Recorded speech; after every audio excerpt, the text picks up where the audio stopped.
Melinda. Welcome back to my channel, Therapized Life. I know it's been a while since I uploaded a video, but that's because it's back to school season.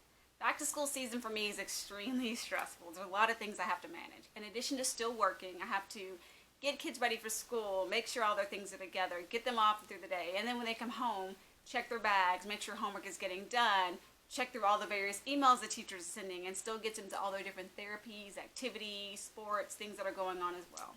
In addition to the fact that having to manage all the different classrooms that the kids are in. My husband and I, we always separate our triplets into 3 separate classrooms, which also means 3 different sets of emails coming from each teacher with different things and tasks that they want the kids to accomplish. And that's a lot, okay? Not gonna lie. There's so many days that I find myself laying in bed, scrolling through the tons of emails, just looking at it like, I can't do this. And we're only in August. So that's what actually kicked off this series and made me think to myself, hey, I want to start a back-to-school series for other parents like myself who feel overwhelmed, trying to manage school and kids and all the activities as well. Just come up with some helpful tips and tricks and things that can make this process a little bit easier for all of us. So if that sounds like something that you're interested in, then I suggest you just keep watching. And if you find the content relevant and really good for you, then I also love it if you subscribe to my channel down below. Alright, let's get started. The first tip that I'd like to offer up is to plan your kids' outfits the night before. I can't tell you how much time it saves me by planning their outfits the night before. Yes, it does take a little bit more effort at nighttime, but in the morning it's so much easier because, number one, you don't have to get up as earlier, and number two, if somehow you sleep in or things like that, it makes just for an easier morning because you can get up, kids' outfits are already ironed, laid out, ready to go for the day, so you already know what they're going to wear, and then you don't have to get up, think, or realize that maybe there's a particular color or something they need to wear, or there's a certain theme for the day, and oh no, their outfits are dirty. Can't tell you how many times this happened to me. So that's why, again, it's super helpful to plan the outfits the night before. Tip number 2 is to sign any folders, look in their bags the night before, make sure that anything that needs to be signed is signed. Also making any snacks or any lunches at nighttime before, so all that's prepared in the fridge and ready to go. Similarly to planning out for outfits, this takes away that step of in the morning time having things that you need to do. And it also takes away the chance that you might forget. Unfortunately, I have forgotten my kids' snacks before in the morning time through the morning rush. So again, this just makes it one less thing you have to think up to do in the morning while you're just trying to get them dressed. Kids already don't want to get up early, so you're struggling to get them ready for the day. So this is one less thing you have to struggle with. By already signing their folder, it ensures that any notes the teacher wants to send you, you have plenty of time to read those and address those. Also gives you a chance to make sure any homework is done, any assignments are finished on time. And it also gives you a chance to make sure that by their snacks already being in their bag, that's one less step you have to do in the morning time, which can make that morning get off school a little bit easier for everybody. Tip number 3 is schedule certain days for tasks or chores. For example, you can have a certain day that you do for laundry, or you have a certain day that you do for grocery shopping. By scheduling certain days for tasks and chores, you don't have to do every single task in every single day, and each day doesn't feel so overwhelmed and jam-packed. It also allows you to be able to look ahead for your week and to be able to plan out based off other activities and things for your kids, what days are better fit for those other activities.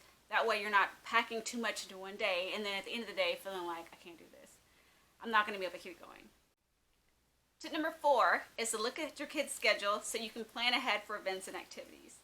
So what I mean by this is a lot of times teachers will email out to you the weekly events, things they're doing that week. And also sometimes they'll even kind of send you a calendar letting you know tasks for the next month or the next 2 months. You can even sometimes Google online the general calendar for the ISD that you're in to be able to see the general school calendar for things like breaks, things like that. By looking ahead, you can kind of pre-plan on your calendar things that are coming up. So if you know that there's a teacher's work day, or say there's a particular day that they're working on a certain task of school, you can go ahead and mark this on your calendar.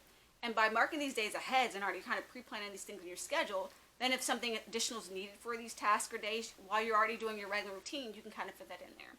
A good example of this one is for Halloween. A lot of times they might have some type of festival or something coming up, or maybe a Halloween party. Well, if you know when that's going to be, then you can kind of already add that into your regular grocery shop. So you won't have to make an extra trip to the store. You can already have that planned into your regular schedule. Tip number 5, and in my opinion the most important tip of all, is to take a day off every now and then. With everything going on, again, as I preach so much on this channel, you got to have some time for some self-care. So you need to every now and then fit into your schedule time just for yourself to relax and rest and do absolutely nothing. No cooking, no cleaning, no doing things for the kids. This is when they're at school, you're just relaxing to yourself.